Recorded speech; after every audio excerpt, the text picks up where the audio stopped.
Get back to the stage of kids between 5 to 14. A lot of times when kids come home and they share, Mom, somebody hurt me. Mom, somebody beat me. A mom can say to her daughter and son, oh, what is this compared to me? They know what happened to me. When I was 7 years old, all the girls were telling me, you look like Pinocchio. You have an ugly ears like elves. And you have ugly feet. And some boys were touching me inappropriately, not at 13 like you. They were touching me already at 10. Does she make her daughter feel better? No. Or some fathers say, what? He beat you up? What a loser. Of course he should beat you up because you cannot stand for yourself. And that's how fathers do more damage to their sons. That's not helping.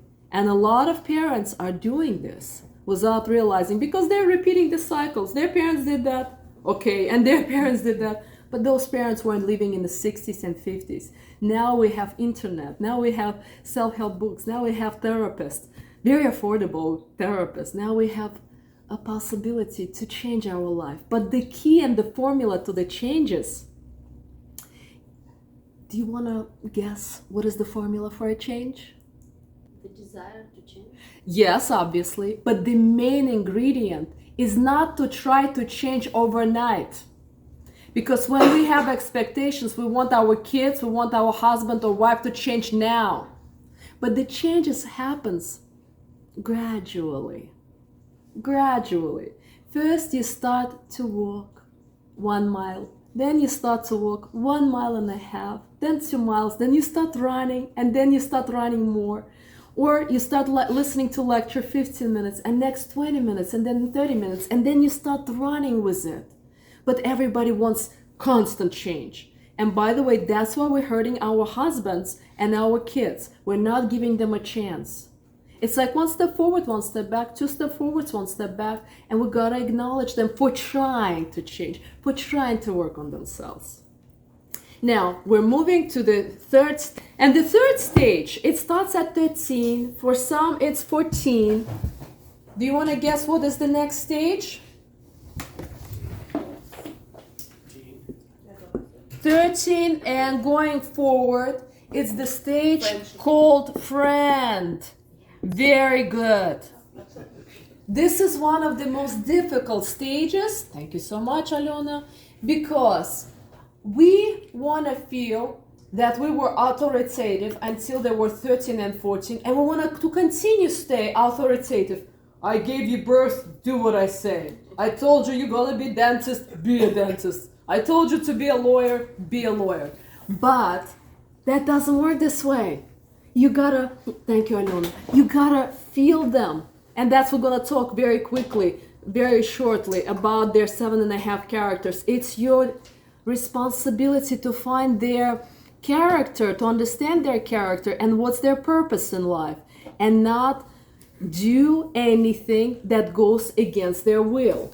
And so at this stage, when you're transitioning to a friend, if you want them to feel loved, you can talk to them as friends. And then my question to you, let's say your kids are failing school. How can you talk to them so they feel that you're not a mom and dad anymore? You're a friend.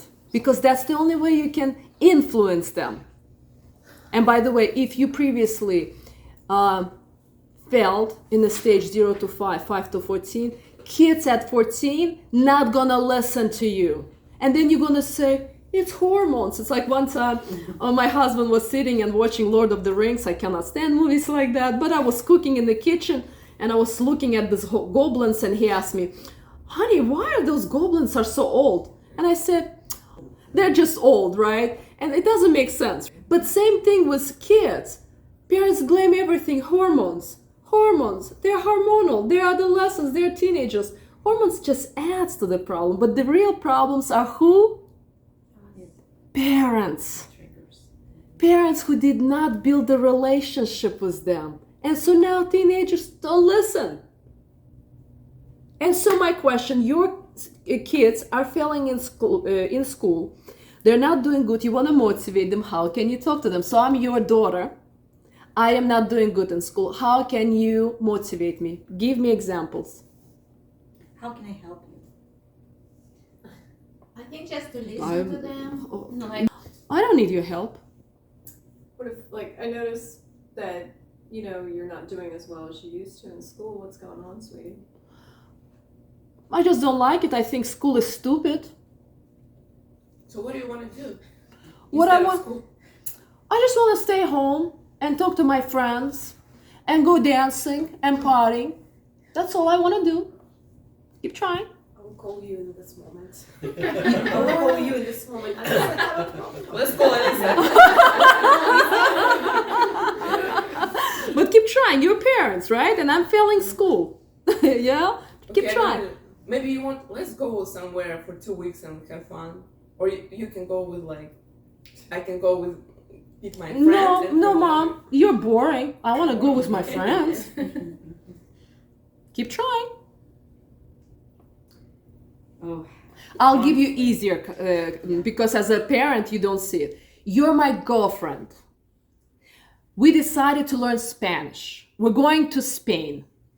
And you're going to classes are from 8 a.m. to 1 p.m. You're going to classes and learning Spanish. Guess what I'm doing? I'm going to dance salsa and bachata and I'm eating tapas and wine and I'm partying all night and I'm skipping the school. You're my friend. What are you going to tell me? Because you're concerned. I paid, but I'm skipping the classes. I'm dancing all the time and I'm dating boys. I'm 20-year-old. I want to have fun. So what are you telling me? I'm your friend, yes? Probably if I'll be my friend, I'll say like how we can maybe survive in Spain. It'll be hard for us. A little bit motivate. It's wrong, right? Are you trying to give me a lecture like my mom? No. No? Let's go party with me. Let's get drunk. Getting drunk is fun. I know. And dancing bachata with cute Spanish boys. Let's do it. How about we go to the class first and then in Spain we can... You're boring. You're like my mom. Oh, I don't know. Alisa, call a friend. SOS. I will try to motivate. Like, Try to motivate. when we have a knowledge of the language, we can actually talk to the boys.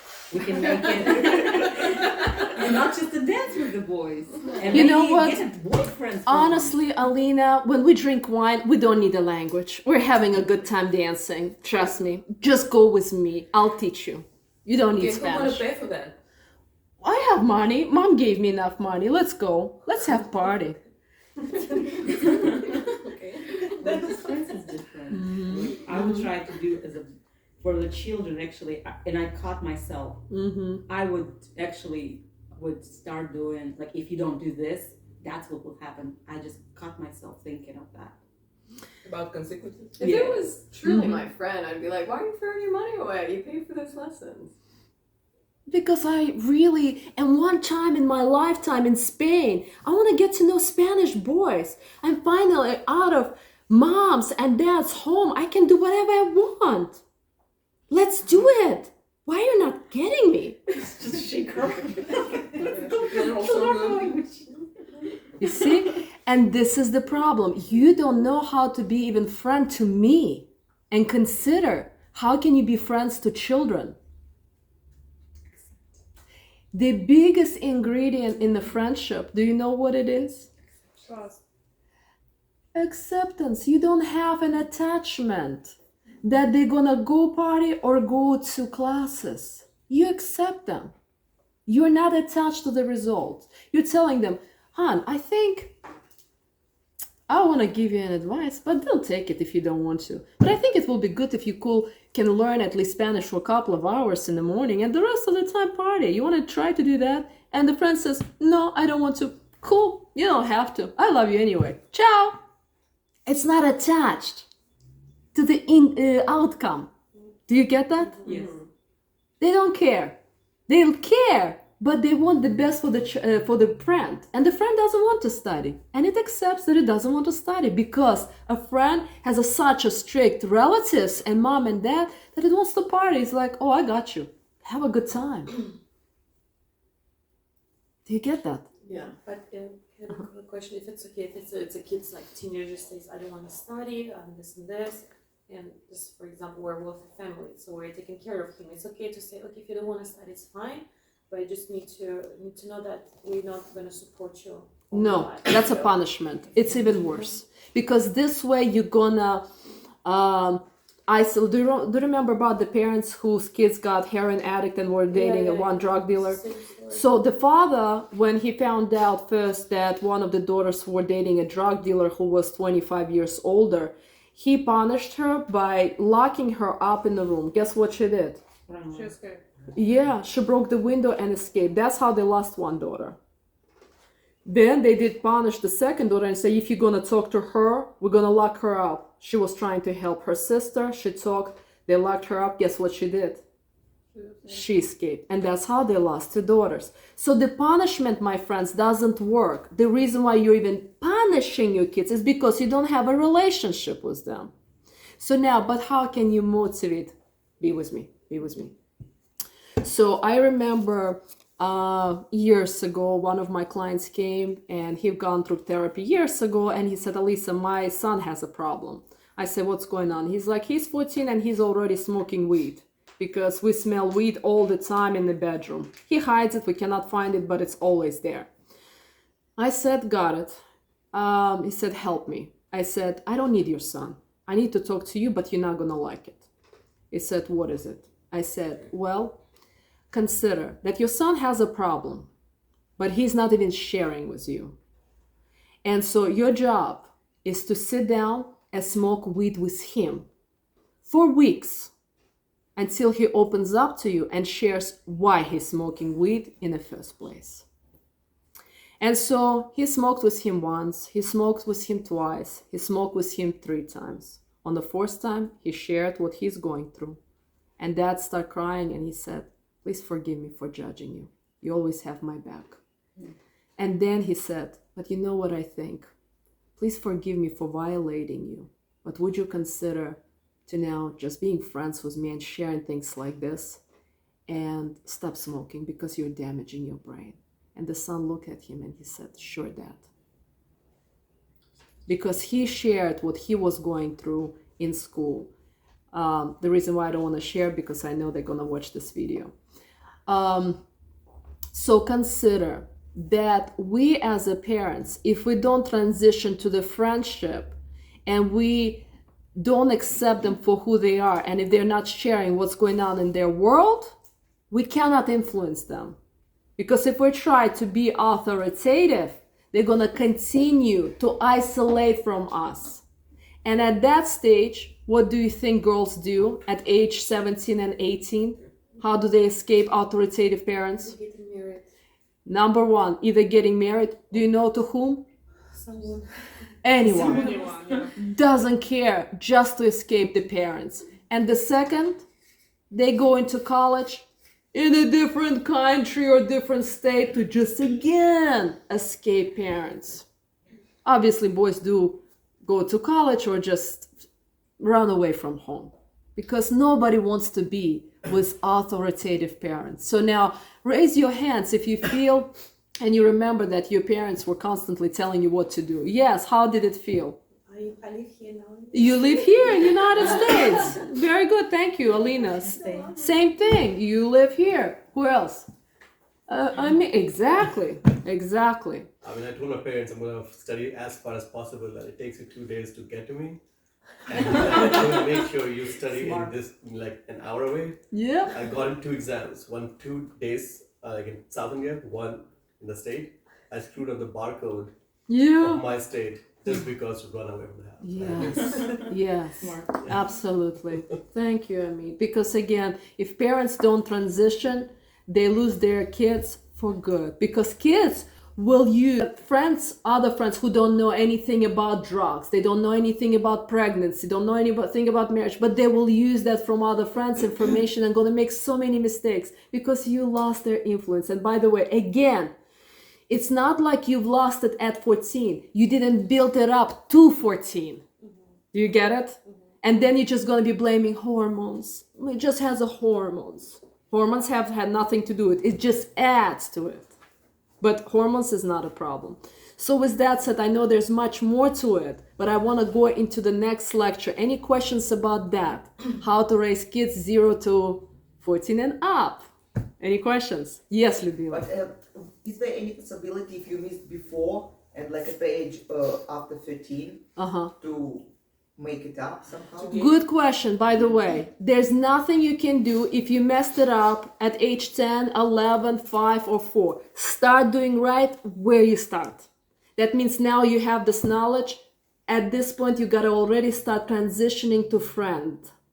Because if you use authority, you're gonna make it worse. If you're a child that still wants to play because maybe there's still 6 months that he's transitioning into a friend, but he's still a student. And if he's a student, he received love through play. And you can play. But otherwise, no, there's nothing you can do. The love from 0 to 5 train is gone. There's nothing you can do there. And transition to the friend zone. And friend zone, if he plays video games, guess what you should do? Play with him. Play video game. Instead of saying, you've been on the video game for 5 hours. What's wrong with you? He'll play even more.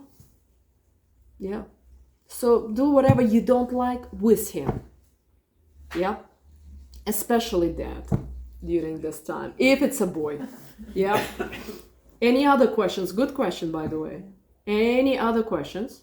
Let's go into 7.5 characters of children. By the way, if you don't have children, just discover who you are. All right. So obviously we talked about that boys and girls have a different raised differently. How you talk to a daughter, how you talk to a son, it's not the same thing. And everybody's trying to, again, motivate or talk or authoritatively talk to our daughters and sons the same way. But they're not the same. Women walk differently, breathe differently, think differently, observe world differently. Everything is different.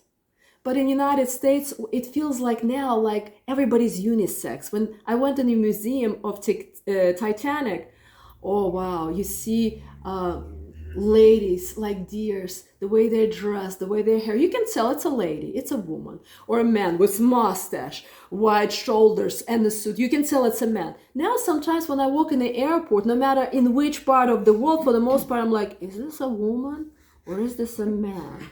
Is this a woman or I'm confused. I'm truly confused. And so we got to the world where everything is like man and woman. Women now in the army, women now are police officers, women now are bodybuilders. Some women I see in the soccer field with my son, with my husband, they're playing. These women have legs strong, bigger than my husband. And I'm like, oh my God. And the way she walks. Like, wow. And parents are like, oh yeah, if you born like this, sure, honey, go play soccer, go play football. But there's a difference. Women are women, girls are girls. And in this equality system, everything is smashed and we're losing the definition who girl is and who boy is. And so the first character that I want to go over, by the way, in order to speak to children, the most important is to know their language with which discuss 0 to 5, 5 to 14, and 14 and up. Because if you will be in Italy, will you try to speak to Italian in Russian or English? No, they don't speak. They don't speak Russian or English. They speak Italian. By the way, Americans are the only cute people who come to anywhere in the world and start speaking to people in English like they have to speak English. Yeah. But no, you are in Russia, you gotta speak Russian. You're in Germany, you gotta speak German. Don't have expectation that everybody have to speak English. And same thing with children. We gotta know their language. And so the first language and the first character of children, do you want to guess, anybody? What kind of characters do you think there are? Anybody? And let's go over. The first character is academic. Academic character. These kids, thank you, Alena, if we can raise or put it on the side, maybe the first type is academic. These kids are very unique. By the way, there's no bad or wrong or good kids. They're all amazing. And by the way, Kids don't have only one character. They have 2, 3, 4, or even 5. If they have one, that's a problem, by the way. Typically, they have a few. So this is important. Otherwise, you'll forget. Make a note or write it somewhere. So the first character is academic. These are the kids who loves to learn, who love to study. They are, thank you, academic. They can ask parents typically questions like this. Mom, how much does the whale weigh? Typical kids don't ask. Or how far is it from Earth to Moon? Miles. How many miles? They ask specific, unique questions, and you think, well, all children are like that. But no, they're not. So these children, by the way, my mom was married a second time to a man who was a genius. He was a vice president of one department in Coca-Cola and invented Fanta, invented Diet Coke, and invented, I believe, Sprite. He was a genius. At age 4, he was reading a newspaper to his grandfather. Reading pages.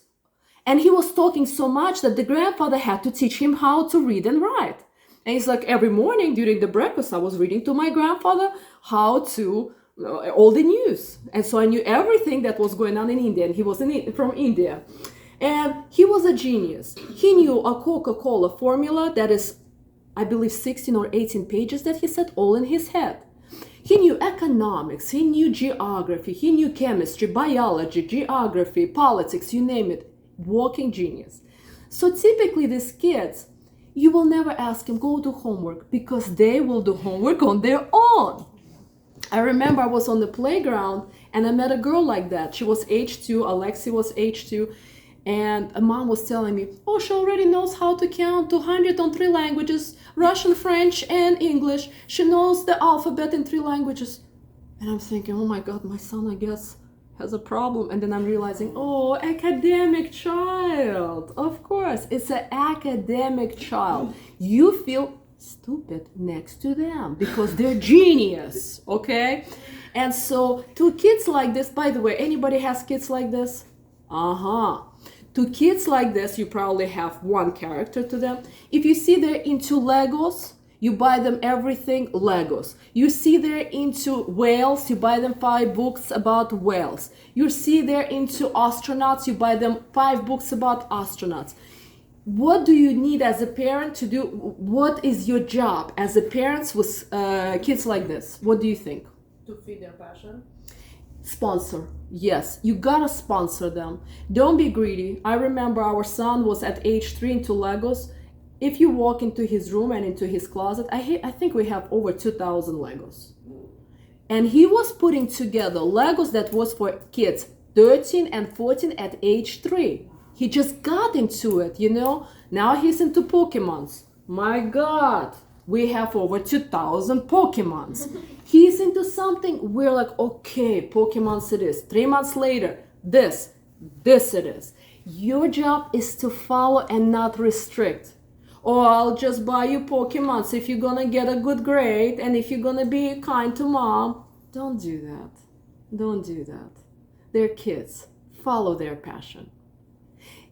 Later, these kids, if their main character is academic, these are inventors, these are teachers, these are professors, these are people who are responsible to teach others. Yeah? Any questions? All right. Number 2, the second type of a child called emotional. Emotional type of character. These are children who are the social butterflies. You walk into their home or you walk into a job where you see a person who is smiling and happy and everybody feeds off their energy of fun, happiness. They know how to connect. They know how to talk. They know where to listen. They know where to speak. They're very emotional. By the way, our son is transitioning now to more being this type, emotional type. He comes to me and he said, the teacher today told this boy to go to stand up. I saw how he was sad. He was trying to hold his tears. He observes this. Yeah. Or he comes to me and he said, I see teachers like girls better. She hates mom boys. And I don't understand. Why is she working as a teacher? Do you see?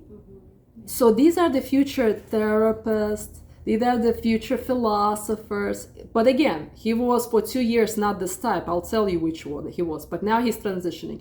Or he goes to one of the neighbors' homes and he says, Mom, my friend plays video games and he's only 7. 6, 8, sometimes hours on video games. It's like, why did his parents give birth to him? They don't love him. Do you get how deep he understands at age 7?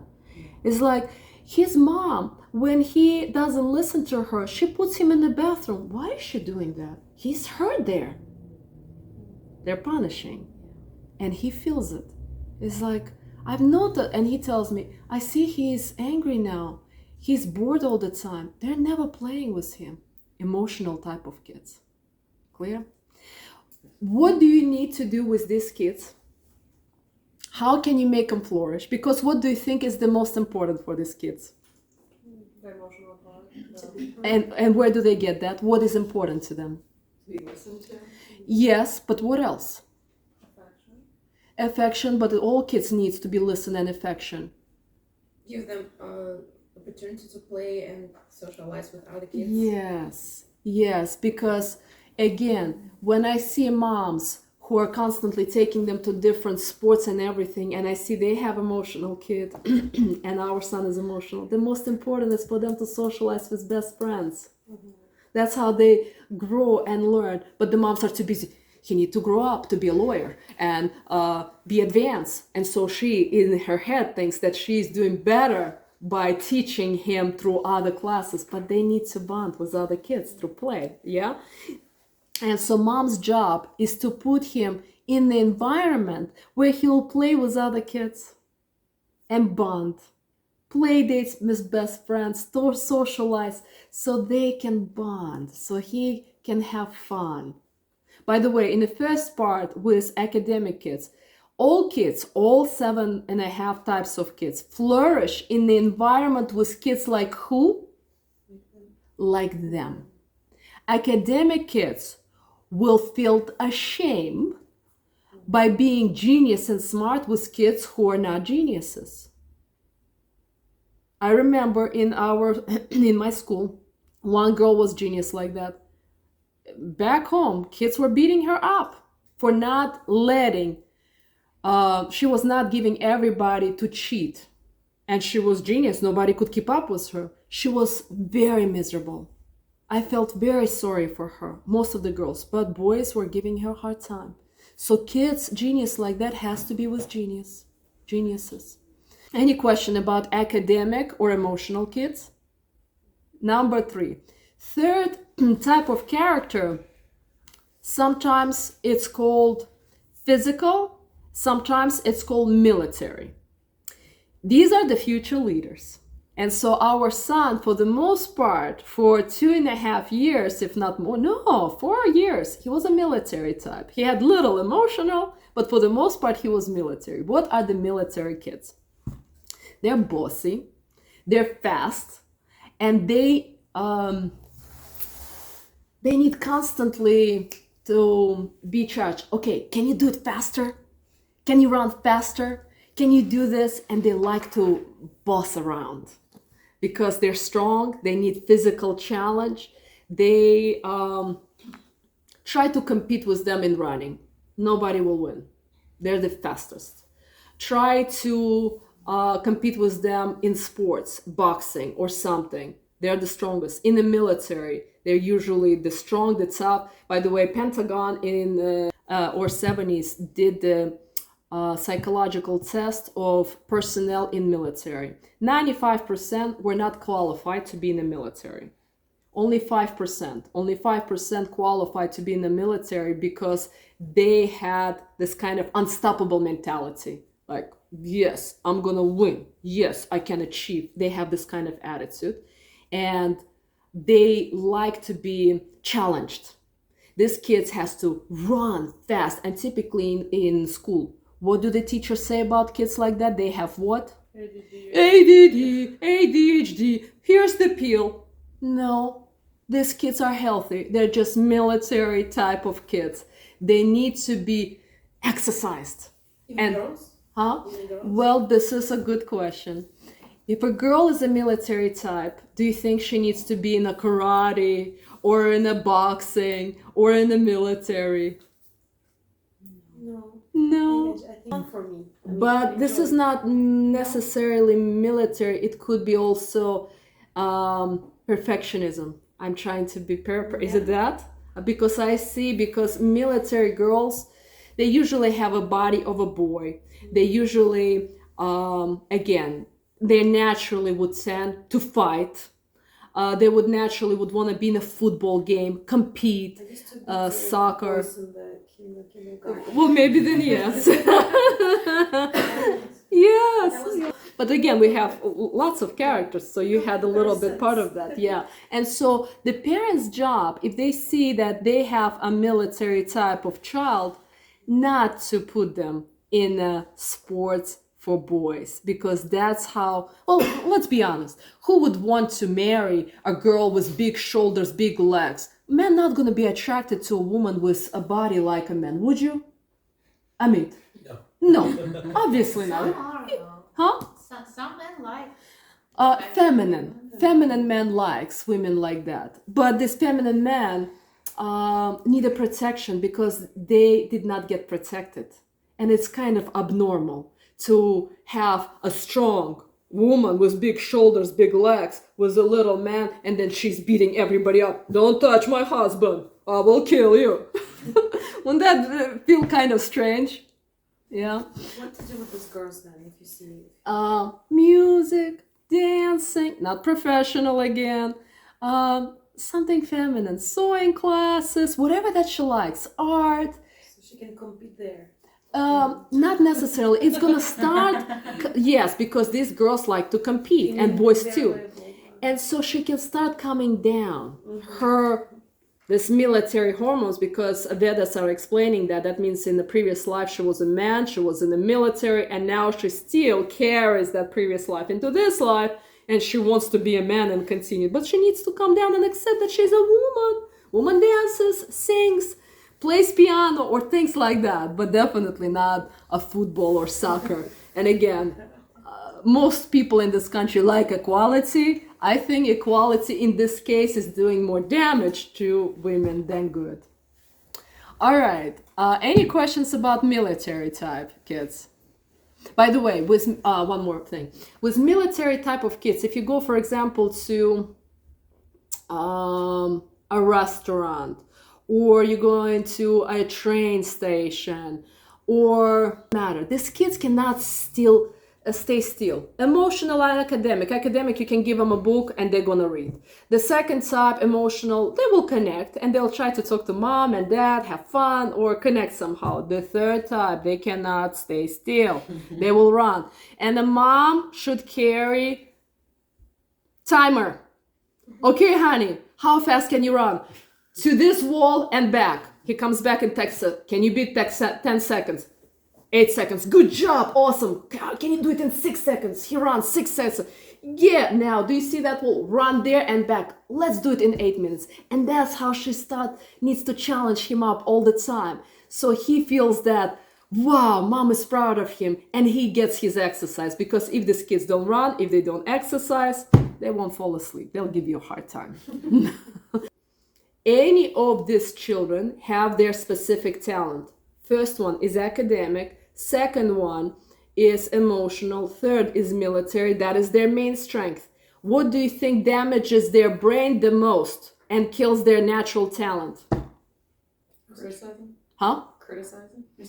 All of them is criticize gadgets, your phones, and all of this video gaming. So when you give the phone to a child, you're killing their natural talent, which is being a leader, being physical, being emotional, being academic. So you have to be responsible. To kids, gadgets and all those phones and technology, if it's more than certain time, ideally not at all, it kills their natural talent. Question, Ludmila. No, you already asked. answer. Okay. The next four will be very similar. Yes. So you said from physical military kids are leaders, and who else? These best becomes later military personnel, PE teachers, police officers, people who use physical strengths, and also the military type has a little division. Some will also be academic, and if they have academic and military, then they later become managers, CEO, and leaders. If they're going towards physicality, then they're best in military and sports. This is your Michael Jordan. This is your all of the strong. You get that, right? Military people. And they're ideal for military, they're ideal for sports. And if they're a little bit advanced in academics, they're going to be best managers and leaders. Yeah? Next type, they're going to be very similar.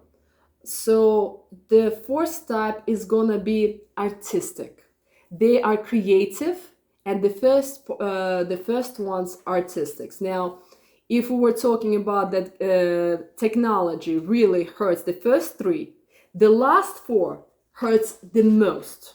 So if your child is creative and number 4, 5, 6, or 7, or 7.5, the technology will pretty much ruin them very fast, and they will be disconnected from their character, and the character is connected to their purpose in life. Okay? So the fourth children, they're creative and they are very unique, and some people will even think that they're strange. For example, they can look at your fabric and your skirt for like 2 hours studying it.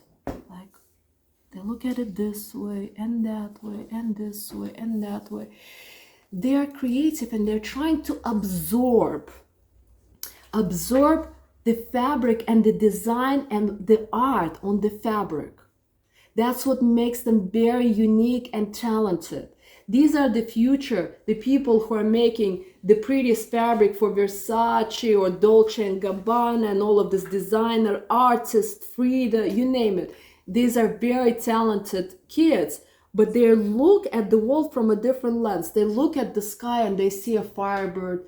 And for example, a mom who is military, or a father who has a military character, and child says, "Mom, look at the firebird. Do you see it?" And military dad will say, "Fire where? Let's go. Let's defend. Let's protect." You know, they think fire is through a lens of a military. And so how do you think you need to treat these kids? What is the most important and needed for this type of children? Time? What do you mean by time? Like, give them time, like if they're staring at something, just give them time to... Obviously, but what else? You see, here, obviously you gotta accept them that they want to look at the fabric for 2 hours and not tell them, "What, are you stupid looking at the fabric for 2 hours?" Yeah, they're unique, that they're like that. But most importantly, you don't see a firebird. By pretending, it's like, yeah, firebird. Where do you see the wings? Where do you see a fire? And play into it. Like you see that there's a firebird on the sky because the clouds look to him or her as a firebird. And that's how they receive love. Because each of this character, if you're understanding their nature, they feel loved. And you also gotta obviously expose them to children like who? Like this, where they draw, where they are experiencing art, or maybe they can create a fabric and paint on the fabric, or something where it's creative. Because with other children, especially the academic and military, they're going to be very disadvantaged. You cannot send a creative child to be an attorney or doctor. It's going to feel like to them their soul is breaking. You can't. They need more of a technical college, that specific college, to be an artist. But maybe it's going to be that special college for this kind of kids that only New York City or Los Angeles or San Francisco has. Yeah? And then they will flourish. The second, by the way, again, like I said, these kids are similar. The fourth type, the difference between the fourth and the fifth type is that they're both creative, but one could be creative, let's say, in an art on a, I don't know, maybe arts is painting, and the other one could be through, let's say, architect type of art. It's a little bit different. One is a little bit mathematical, one is a little bit of more of a right side brain, but it's still artistic. Yeah? The sixth type, it's very unique. It's called kids who are wise. Sixth type. They're more architectural kind. There's kind of division between this kind of art and this one is a little bit more mathematical. This one is more kind of on the nature side. There's a little division. Very little, but there is a division. But they're still, again, very creative. But you see the deviation because sometimes you will take the architects into the classes of kids who are just drawing nature. They're going to be bored there because they need measurements.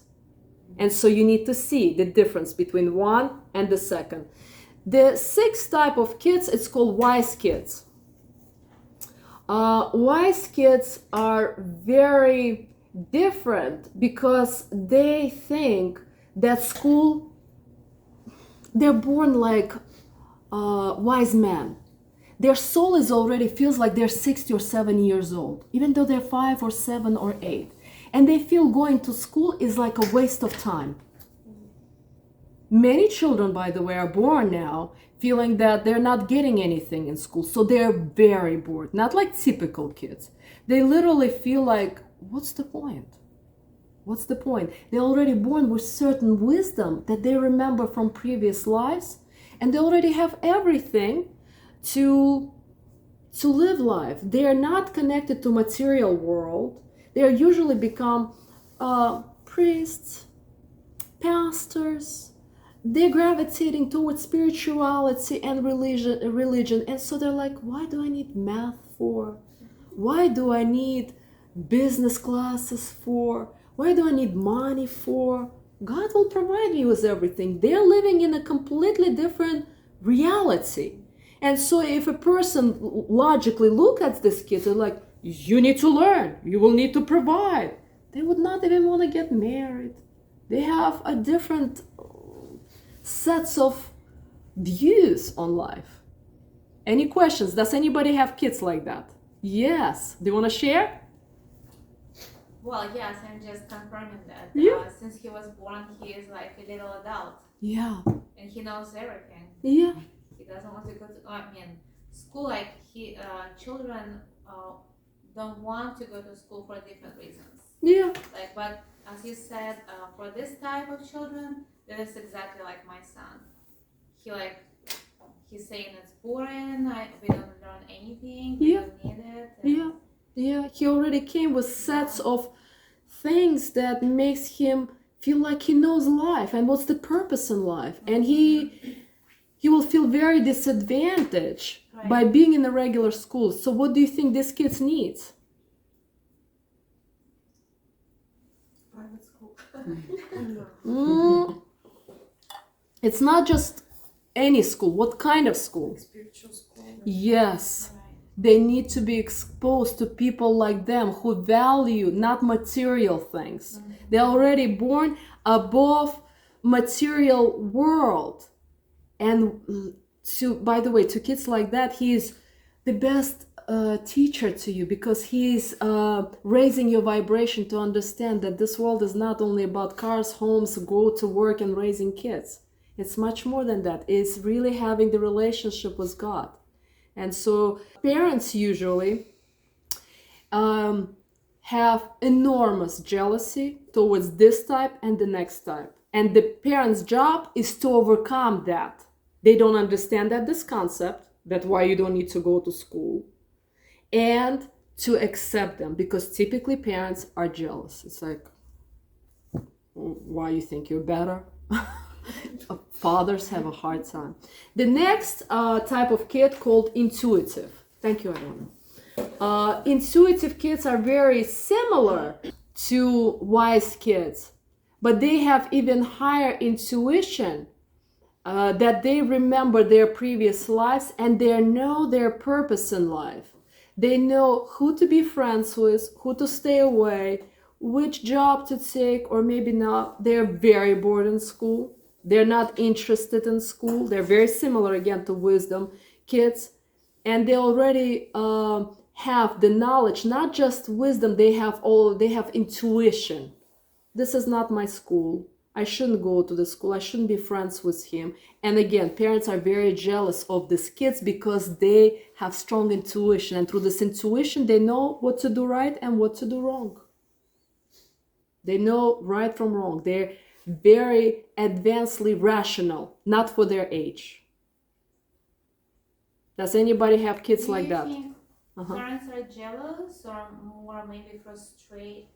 Frustrated, yes, but behind the frustration, the confusion, and behind the confusion, it's also jealousy. Jealousy meaning, I don't understand you. I don't want you to be like this. I cannot accept that you don't want to go to school. And it's very hard for me to understand that you're wise and intuitive at age 7 and 8 because these kids are more advanced than parents. Yeah, sometimes they can be considered like stubborn. But this is a different type. Type. This is already going to military. Military kids are the stubborn, very stubborn kids, and they're very hard to motivate. So he has 2 already here. And like I said, you will not find a child that has only one character. Right. Yeah. And so the last part, the last kids, it's either called 7 or 7.5. These are geniuses who either born like Mozart or Bach or Einstein. All they know is physics and mathematics. All they know how to play a violin. All they know is biology. All they know is just Google and internet or something or video games. They have only one skill. I've met a man many years ago who came to my therapy session. He was a very famous surgeon. He had absolutely no social skills. He's like, I don't know how to talk to women. I don't know how to talk to patients. I don't have skills because he's genius. He can look at you and he already tell you have this, and this, and this problem. He's genius. And these are very rare, but they suffer in life because everything else they don't have. They know how to play violin, but they fail in everything else. And that's why it's very rare that you're gonna see kids that have only one type. It's actually a curse. They're so good at one, but everything else they fail. And so in a society, typically we have 2, 3, 4, and sometimes even 5 and 6. Like I said, our son was more military and a little bit of everything else. Now he's more emotional and little of everything else. And so you need to discover what is your child. Now with geniuses who has only this one type, you gotta keep them only with geniuses like this.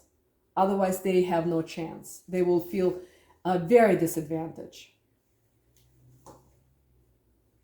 Now, do I break you into breaks to share about this, or do you want to just have questions for me about the kids or anything else? Thank you so much, Alena. So, yes. As you said, geniuses are hard to find, they're very rare. Yes. How do you find other geniuses to put around them? How to find geniuses? My brother is categorized right there. Yes. I've been thinking, like, all my siblings, like, where are we in this whole thing? Yeah. I found myself, I found my sister, and I was thinking, my brother, I'm like, yeah, that's right there. Yeah. Brilliant in computers. Yes. Socially And awkward, cannot make friends, cannot do anything else.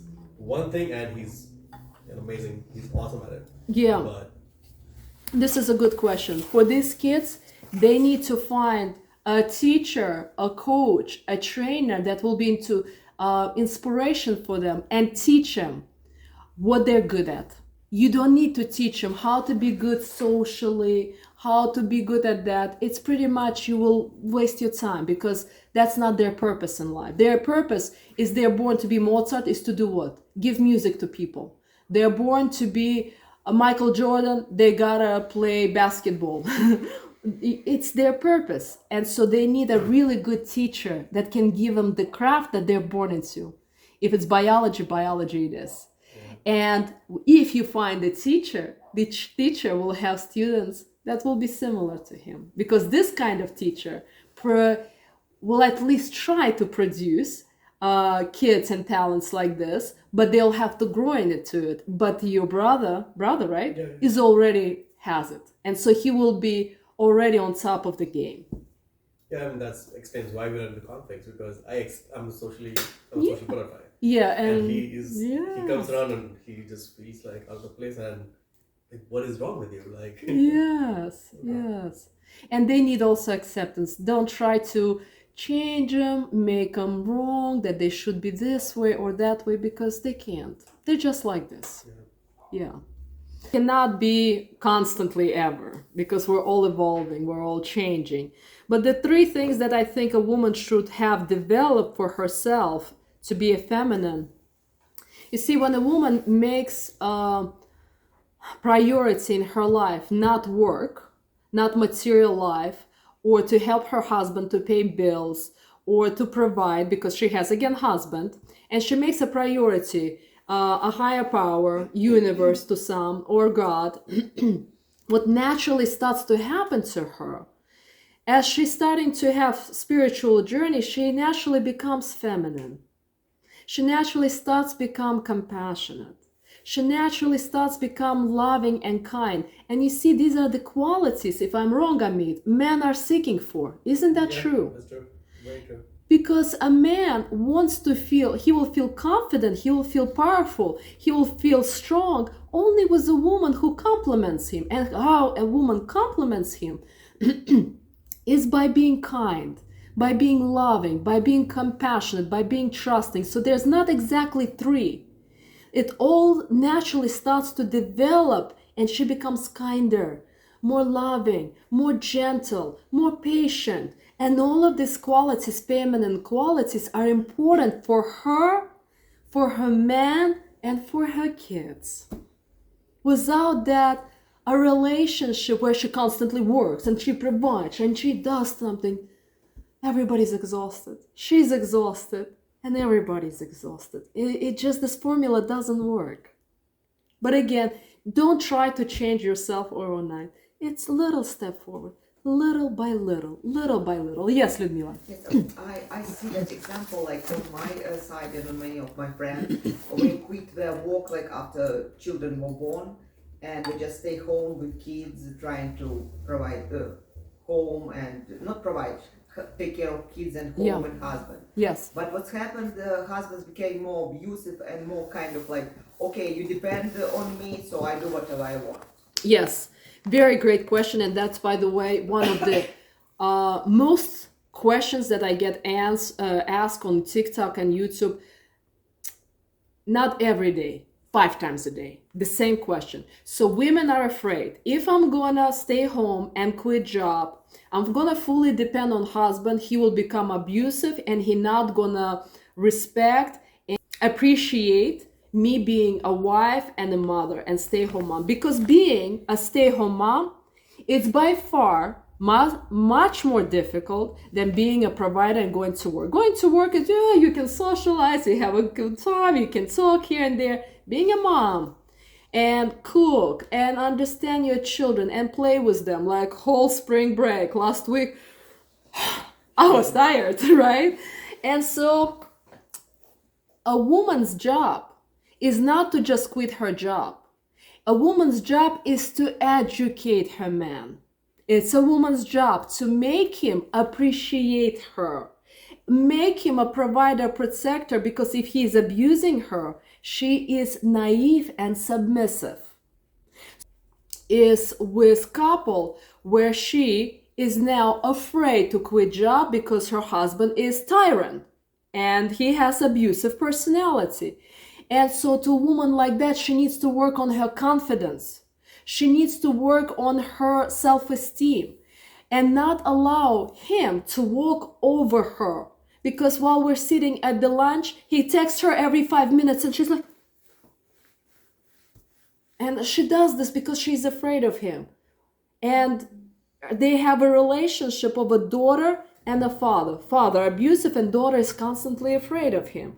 And it's her job to, again, to heal, start spiritual journey so she can overcome that fear and turn into a woman, because she's not a 5-year-old daughter that is afraid of her abusive father. But that dynamic looks like that. And that's why her son comes and disrespecting her and disrespecting mostly a father, because it's unhealthy dynamic. And so only women who are insecure, who have confidence issues, are afraid to depend on a man. Because as a children, when we're born, we gotta depend on who? On parents. When we grow up, when we're 18, we gotta let go and become independent. From who? Parents. From parents. And when we get married, we gotta become who? Dependent on who? On husband and wife. Yes, husband also depends on a woman, so he can come home and relax. When he comes home to a woman who works 40 hours a week, he's exhausted because he doesn't feel like he's coming home. Because he was bringing bacon home, going to work like to war, and fighting with other men and women, and now he comes home and he has exhausted, stressed wife who is a soldier like him. He needs to come home and relax, and he relaxes at home when he has a feminine woman. But a feminine woman is also a woman who has a spiritual connection to God, to higher power. She works on herself, and she's not gonna let a man to misbehave. One time, my husband, years ago, decided to go with his best friend and get drunk, and he came home and he passed out for pretty much a day and a half. Do you think I was happy about that? No. I did not talk to him for 5 days. He was apologizing here, apologizing there, but I wanted to teach him a lesson that he needs to really understand that this is unacceptable behavior. And he got my coldness. He got that this is not acceptable and that there's a consequences. I cut down the pipe of love. And to man, it feels so painful. And when he really learned on the 6th day, he came, he said, I will never do this again. I really got that you really hurt and upset. How was it like for you? That I was passed out for a day and a half. I said, you broke my heart. Alexei tried to wake you up. I tried to wake you up and you were out. Day and a half you were out. And he felt so ashamed. So he got how it felt like for us. And he never did that again. And he never will do that again, because who educated him that this is unacceptable, that this is not a behavior that is okay in our household? Do you see the difference? But most women don't do that. They don't teach. Like, don't do that again. I did not like it. He did not learn the lesson. He'll do that again and again and again. Like I had a client who came to me years ago and she said, my husband again for happy ending again. I saw that in his text. I said, how many times did he do that? 6 times. And I kicked him out. And I said, but how fast did you take him back? He's like, a month later. And what is that teaching a husband? I can do that again. Because with man, it's not the talk. The actions speak louder. Don't talk to him that you're angry. You gotta show the action that this is unacceptable. But most women say, oh, Alisa, I'm not his mama. No, it's our responsibility to teach them. Because when we're born, even though they are higher, they are responsible for us. Spiritually, we're higher. We're closer to God. Our soul is closer to higher power, and therefore it's our responsibility to teach our men to be spiritually higher. And we're responsible to educating them, but not educating, I'm not gonna give you sex, I'm not gonna feed you. No, I was still cooking for him. But I was cold. I was keeping the distance, huh? Don't put love on it in the cooking. But definitely no love in the cooking. Yes. No spices, no salt. No. Because when you study Vedic spirituality, when we cook, we actually pray. We think about God, and so the food tastes really delicious. Yeah. But when I'm upset, I'm definitely not praying. Just put the banana on it. Here, have it. But no, not all women are teachable. Narcissist not. Right? But I will tell you even more. One of my girlfriends who is married to a narcissist in New York. She said, Alisa, 2 years later, as I'm continuing to pray, he's now started to help me with kids. He never did that. He wakes up now earlier to pack them up and take them to bus downstairs. He's like, he never done this, because she started to accept him, his narcissism. So consider, this is justification that most women have. But I'm married to a narcissist, he won't change. You chose a narcissist. You chose a changeable man. And by the way, if you're gonna divorce him, guess what the universe gonna send you again? Another narcissist, because you haven't passed the exam. And it's our responsibility to pass the exam. And we're trying to work on them. I'll change you so you can be a good husband, or I'll change you, kids, you be a good kids. No, never works. Gotta work on us. And this is the most difficult thing to do. I get it. Most of us just wanna enjoy our husband, enjoy our kids. And by the way, that's another thing that parents want to do. Enjoy their kids. Enjoy. So he can tell me, thank you, mommy. But no, kids at age 5, they don't want to do anymore. They just want to play. And so I do hide and seek all the time. No more kisses. Kisses channel is done and closed. But mom don't want to transition. Like I started the lecture with a mom who is 40-year-old is kissing her son. And all of us looking at it like, this is weird. Stop kissing him. He feels weird. You know, but some moms don't transition. Other questions? I have one question. When you're like seeking or looking for the partner in life, Yeah. is it supposed to be does the character 7.5 characters should match in somehow, or opposite sides? That can attract each other? You Is it know, important? very good questions, but Vedas explain. If you have a spiritual relationship to God, guess who sends you a partner? God. But when you don't have a relationship with God, who looks for a partner? Your ego. You do, your ego, however you want to say it, and then you find somebody who you want to enjoy, and that enjoyment never works. Because we're meeting a partner not for enjoyment. What we're meeting partners for? Lesson. What else? Growth. To grow and to have family, to have kids. We have a lifelong lesson and experience to be together. But modern people like, oh, she's pretty, I want her, I want her, I will be in a relationship. Oh, he's good looking, has money, okay, good enough, let's do it. They don't even get to know each other, they don't date. And so it's not even about characters. It's about trusting the higher power to send you a man. By the way, feminine woman, don't look for a man. I adore you. Guess what I'm doing? I am looking for a man for you, to introduce you to men. Do you get that? My other girlfriend, Kate, I adore her, to single. I am looking for good men for her. Other people will have your back. We will introduce you. Other people will introduce you. Men gotta seek for a woman. Yeah, I never see. Carolyn, another beautiful single woman. Another, I'm thinking, you. I'm like, oh. I will like show me by start seeking because I No. don't, and I No. don't like the idea. No, it's just I don't see a good quality man to introduce you until I see, right? So feminine women don't need to do it. Huh? No. You stay.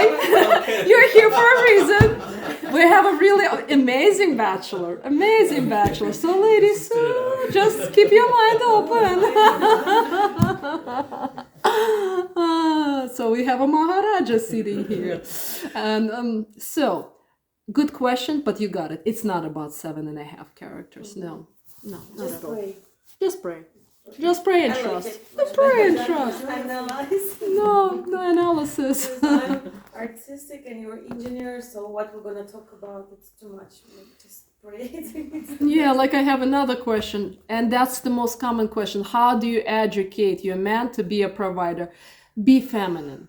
That's the only way for a man to be a provider. Men are not interested to provide to masculine women. Because if you go to work, you work 40 hours, you pay for bills, you pay for car payment, you pay for this, for that.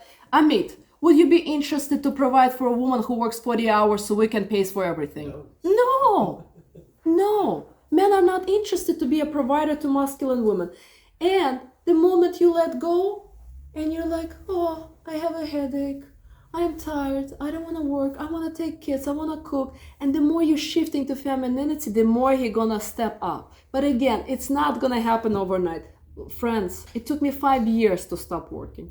5 years. I knew for the longest time that my calling is to do this.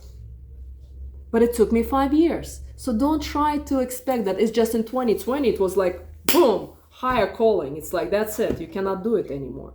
But it takes a while. It just takes a while. Yeah? Other questions? Alisa, can you touch a little bit more on how to accept your man? Yes, in all. I just wanted to say my personal experience, and I'm trying my hardest. Accept, how to accept your man. Mm-hmm. What I get from my man, yeah, comments that you are so great and patient and everything else with everybody else. Yeah. But me. Yeah, by the way. So with kids and everybody, I'm, but I cannot accept him the way he is because I don't agree and I think he's doing a lot of things wrong. And no matter what I do and try to do, it's just not working because I look at him as a grown man that I expect him to. I got it. For the time's sake, I got it. So how to accept your man, because I hear in the background what you're struggling with. You're stubborn and he's stubborn. And you're good with everybody, but you cannot accept him. So let me show you the steps. Because again, I shared that in my previous lecture, but I'll share it now. When I met my husband after a year of honeymoon stage is gone, I could not accept his quality. What I fell in love with my husband in the first place, that he is one of the most peaceful people. Very peaceful. But a year later, guess what? Whatever you fell in love with, you're gonna be annoyed by it. So if you fell in love because he's charismatic and talkative, in a year it's gonna drive you crazy. So a year later, I woke up and I'm like, he annoys me. He's moving slow, he makes decisions slow, he brushes his teeth slow, he takes showers slow. Everything was driving me crazy, like peace and slow was coming together, and I was like, who am I married to? I don't like it. And so when you have this judgment against someone that you don't like it, that means you haven't passed your exams with them in your destiny. And so there's 3 ways how you can get to the acceptance of that person. So when you wake up in the morning, either you do affirmations, I wish everyone happiness. I wish everyone happiness. You put the music, spiritual music, and you out loud do that. Minimum of 15, better 20, 25 minutes. And what starts to happen, 2.5, 3 months later, if you continue to that doing on a daily basis, what happened? I woke up one morning and I look at him and I'm like, wow, the most beautiful blue eyes. Oh, look at his smile. And all of a sudden I'm like, what I was complaining about. My husband is amazing. He's so peaceful. And all of a sudden I don't have that complaint anymore. And so this is just the first stage of acceptance. But then you continue to doing, I wish everyone happiness, or you're doing the meditation or prayer at least 20 minutes every morning with sunrise. 3-4 months later, you wake up, or you all of a sudden see him coming from home, and you look at him, and all of a sudden you understand why he's so stubborn, why he's so fightsy, and you start to connect to his soul. He's fightsy because his father was either shaming him or arguing with him, and all of a sudden you feel his pain. You feel his pain, and you no longer not just accept him, but you understand why he's so stubborn, why is he so fighty. And all of a sudden I saw why my husband is so patient and so peaceful. Is because he's insecure. Because constantly his mom was telling you, you're doing this not good enough, this is not good enough, do it like this, look like that. Grandmother, another grandmother, mother and father, and everybody was on top of him, and he was exhausted. And so he was doing everything slow just to make sure he pleases everyone. Do you get that? And you will all of a sudden understand why he's so either fightsy or righteous or stubborn. And then you're going to have compassion towards him. Do you get that? And that typically happens. If you're very righteous, it might take 7 months, maybe 8 months. If you're less righteous, it might take only maybe 5 or 6 months, but it takes a while. First stage is acceptance. Second stage is understanding. And if you continue doing it, you'll get to the third stage, 9 to 11 months later, where you're going to feel in your destiny that it's perfect and he's your man and that's the way it's supposed to be. And there'll be nothing but love. Nothing but love and appreciation and gratitude. But you got to overcome that. You got to overcome that. I'm still working to get to the space of accepting one of my relatives. I accept everything except one of the relatives. And I've been doing it for a year and a half. Do you get how destiny is punching? Sometimes we have such a strong relationship with someone that it's hard, but you just got to continue and continue and continue doing it. It's just your exam. Whoever you're struggling with in life, boss, kids, mom, dad, husband, wife, that means you just haven't passed your exam with them. But I'm on the second stage with that relative. But not on the third, but on the second, which is great. But it took a year and a half, good Lord, right? How many stages are there? 3. 3 stages. First is you're going to start accepting them. Second, you're going to start understanding them. When you start understanding them, the judgment fully goes away. You're going to start feeling compassion. And on the third stage, there'll be nothing but love. Not just acceptance, not just understanding, love. It's like, it's perfect the way it is. Just love. Cherish and love them. 3 stages. Good question. Anything else? Oh, time. So, friends, I want to acknowledge you. Thank you for being here. Thank you for coming. Thank you for your donation. So for people who are here, it's $35. For people who are online, anything that you can donate for the refugees in Ukraine. If it's less, if you're going through hardship, it's okay. If you're homeless, you don't need to donate. I bless you to get this knowledge for free. And I want to thank you. Thank you for being here. Thank you. It's my pleasure. A teacher needs students, so you're my students today for 3 hours. And now I'm going to be your friend again.